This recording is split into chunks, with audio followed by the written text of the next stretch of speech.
सोलापुरात 16 वर्षीय अल्पवयीन मुलीचा बालविवाह लावून दिल्याप्रकरणी पती, सासू सासरे आणि आई वडिलांसह 7 जणांविरुद्ध पॉक्सो आणि बालविवाह प्रतिबंधक कायद्याअंतर्गत गुन्हा दाखल करण्यात आला आहे। एका 16 वर्षीय अल्पवयीन मुलीचा बालविवाह लावून दिल्यानंतर तिनं बाळाला जन्म दिल्याची धक्कादायक घटना सोलापूरमध्ये उघडकीला आली आहे।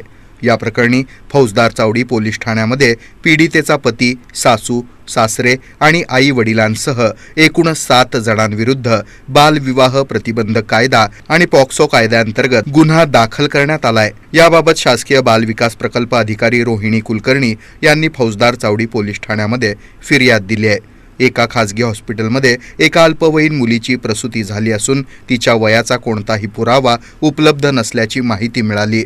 या प्रकरणी पोलिसांच्या मदतीनं तपास केल्यानंतर पीडित मुलीचं वय अवघं 17 वर्ष 27 दिवस असल्याचं निष्पन्न झालं। यामुळे पीडितेचं वय 16 वर्ष असताना ती अल्पवयीन आहे हे माहीत असूनही तिच्या आई वडिलांनी जून 2025 रोजी पंढरपूरमध्ये विवाह लावून दिला होता। यातून तिने एका मुलाला जन्म दिलाय।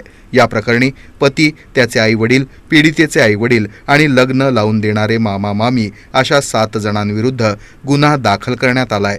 या घटनेचा तपास पोलीस उपनिरीक्षक बावणे करत आहेत।